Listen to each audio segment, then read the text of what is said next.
Hey, I am live now on YouTube. Or I shouted that because I'm in capitals, but I'm sure you will all be okay with that. So as usual, we start with a good afternoon, and the time, it is currently, let me see, it is 4:06 in the afternoon on Friday. So it is, no, it's not Friday, it's Thursday. I should have known.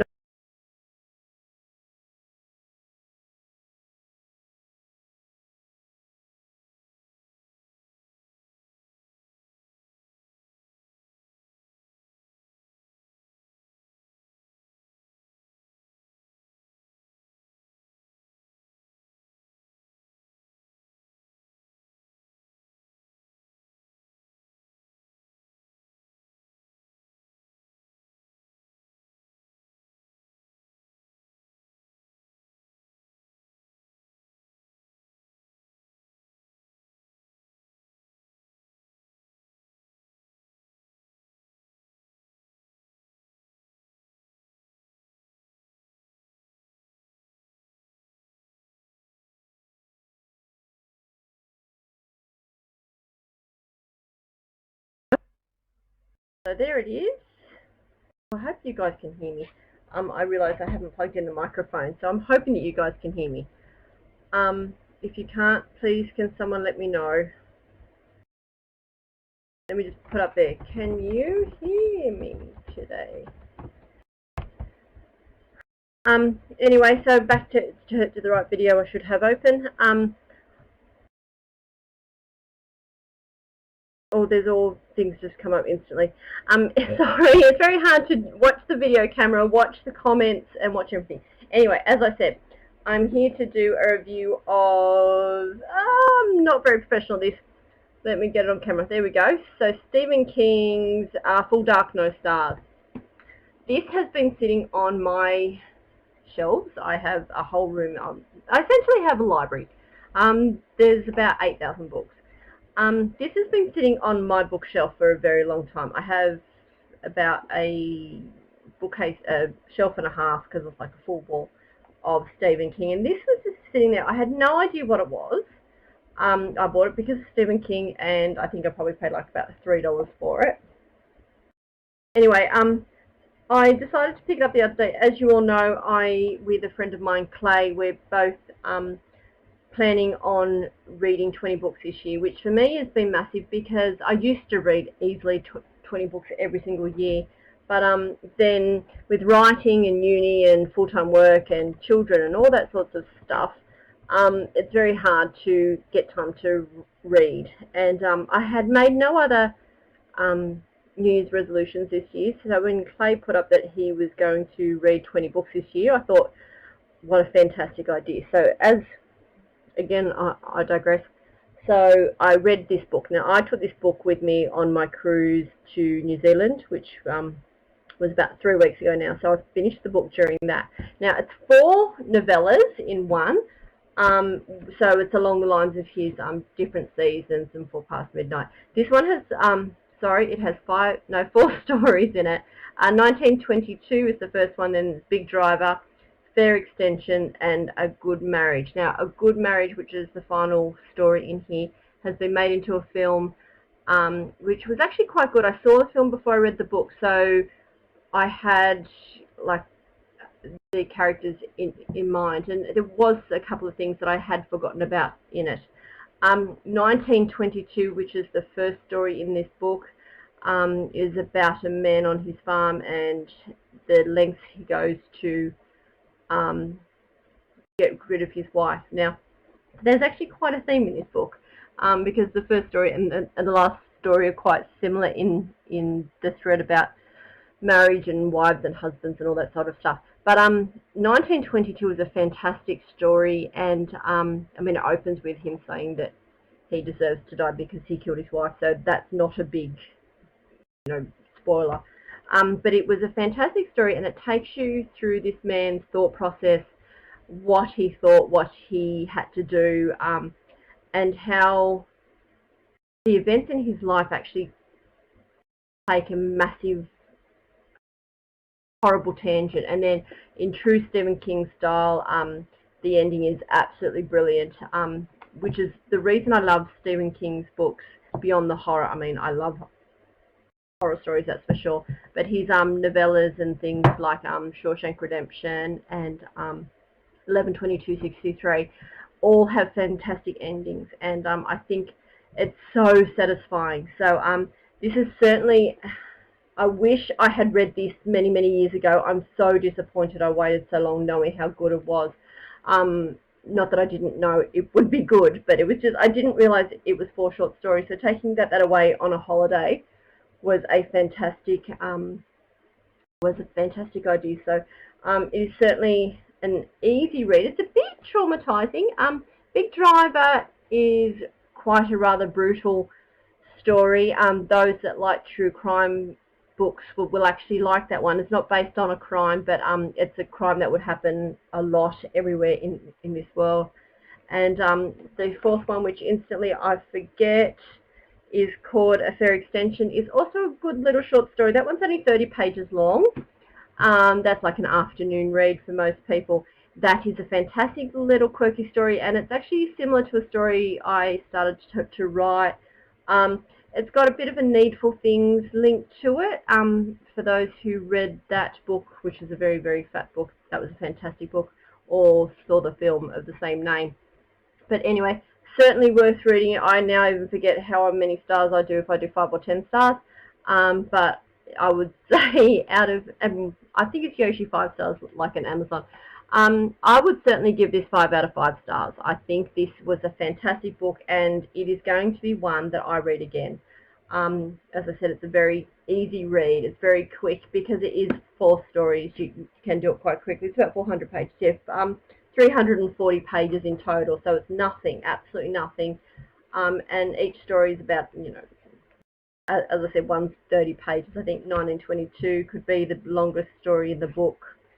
Yeah, it is, at 100 and something pages. But it is a fantastic read, and certainly something, those who think, oh no, I can't read Stephen King because it's gory and it's scary and everything, this is a good one to start with. If you like Shawshank Redemption, that's a short story as well. A novella. It's certainly worth watching. So do yourself a favour, as we say here in Australia, and check this one out. Anyway, so that part's done. So I've done the story. I have another one to do. I've just finished the first collected works of Sherlock Holmes, so which is the Adventures of Sherlock Holmes, I think it is. So I've read that one. So that's that will be my next review, which I'll probably do next week or whenever I feel like it. I've actually had Full Dark, No Stars sitting on my bedside table for about 2 weeks, promising myself I would do the book review. Of course, I didn't. Hey, Karen, I can see that you're there. Again, I forgot. Oh, won't let me type. There we go. I haven't been able to get around to doing the review for a while, so my husband ended up putting it back on the shelf yesterday, so of course today I had to do the book review. But anyway, that's done. I will leave Sherlock Holmes on my bedside table now until I do that one. I've just started 3 more books. I'm reading Where's Daniel, which is about the Daniel Morcombe case in Queensland here in Australia. I'm reading another one, Justice in Jeopardy, which is about the abduction, rape and murder of a toddler when I was a very, very little girl. I don't even think I was born. I think it was about early 1973. I'd have to go back and check. And I'm also reading TikTok. Sorry, that one's on my bed, so I knew that I had that one. I'm also reading TikTok, so that is a good book too. It's James Patterson. It's the Michael Bennett series, so I will have 3 more to do soon. But anyway, it's Thursday afternoon, wine time. I've been very good this week.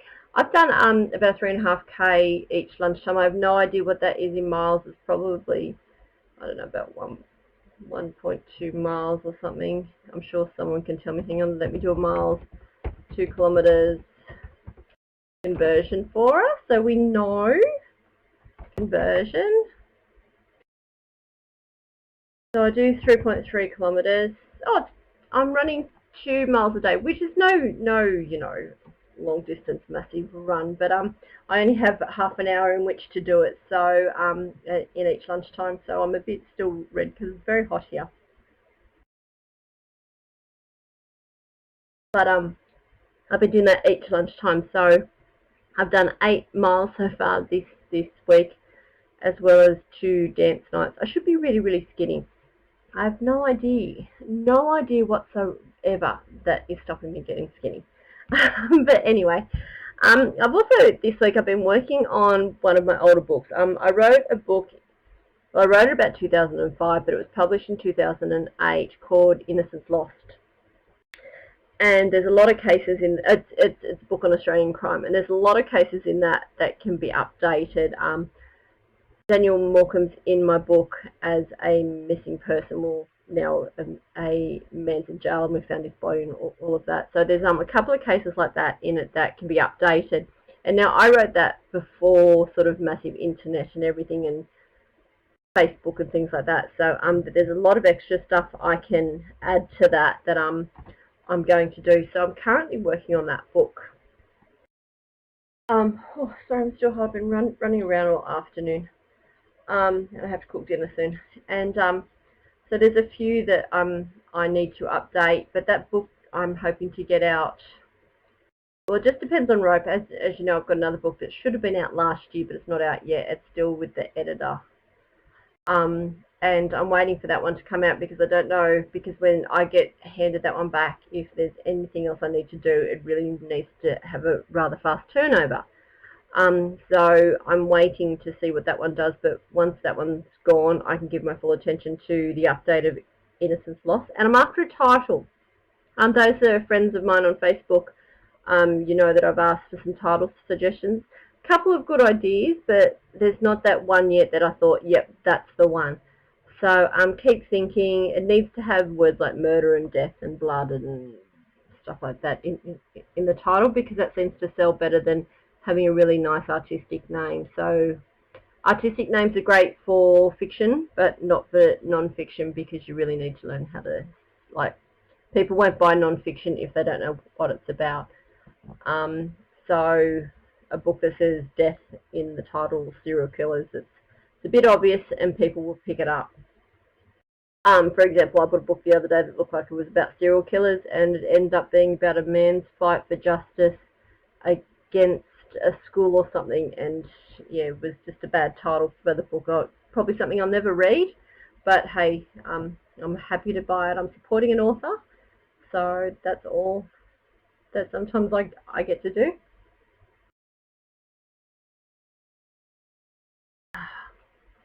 As I said, I wish it was Friday.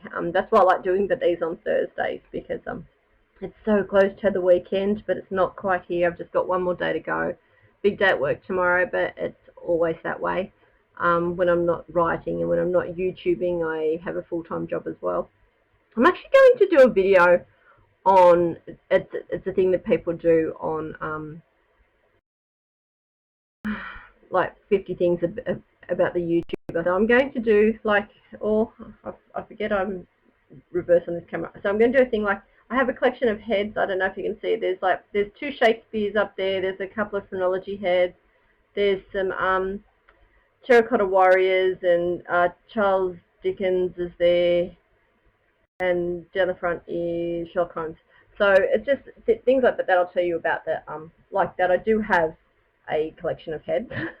I do have a crystal skull too. That's actually from a bottle of vodka, but that'll probably end up there too, because I seem to collect heads. I also have, it's a strange thing actually, I have a koala head, just a toy one. It's about this big, and I don't have no idea where it come from, but it's been on my windowsill for probably a year.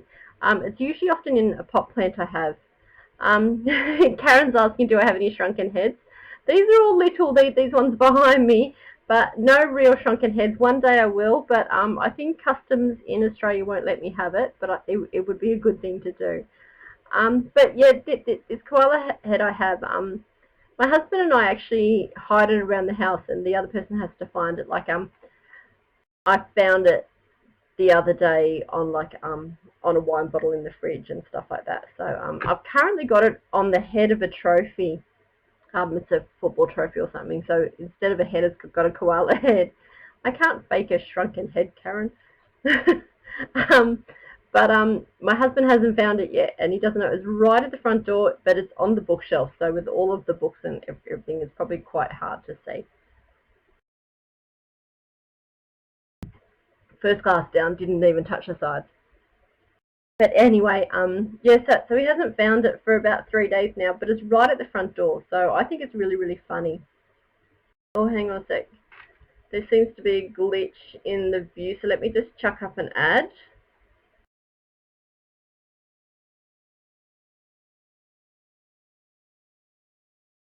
I don't know if that worked.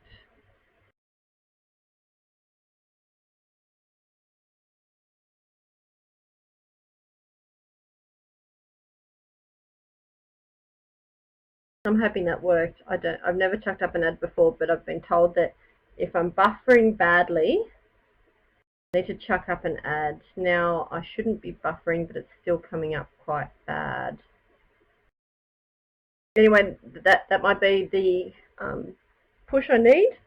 So I think it's probably time to stop because it's telling me that it's not going well. So, and I don't want you guys to have a bad quality feed. So thanks for watching again. There is another video coming up on Friday, as usual. A truly disturbing again. I would tell you what it was, but I don't know myself. But I know that the one after that is pretty cool, and that's going to be number 2. I can't remember what's coming up.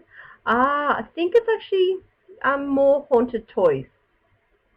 So that will be pretty cool. And the week after, it's actually going to be a number 2 autopsy. So I've done one on autopsies. So people liked it. They wanted a bit more graphic. So the next one, so not this Friday, next Friday, I have no idea, the 20-something of February, will be a bit of a gruesome autopsy one. So I hope you've got a good stomach to watch that one. Anyway, thank you again for watching, guys. It's been fantastic. Of course, now my stream says it's perfect again. I got the green light again. It's been great doing this. It is so easy to chat. It's already up to 17 minutes, and I could go for about 3 hours, which I won't. I promise I won't. Anyway, thanks for watching, guys. As I said, Stephen King's Full Dark No Stars, certainly worth a read. As I said, it's in my top probably 300 books because I have quite a magnificent top 10 of books. So certainly worth it, and thank you again. Karen's asking if the autopsies are modern. You're going to have to find out, and you're going to have to watch and see. So thank you again for watching, guys, and I will see you again next time. Bye.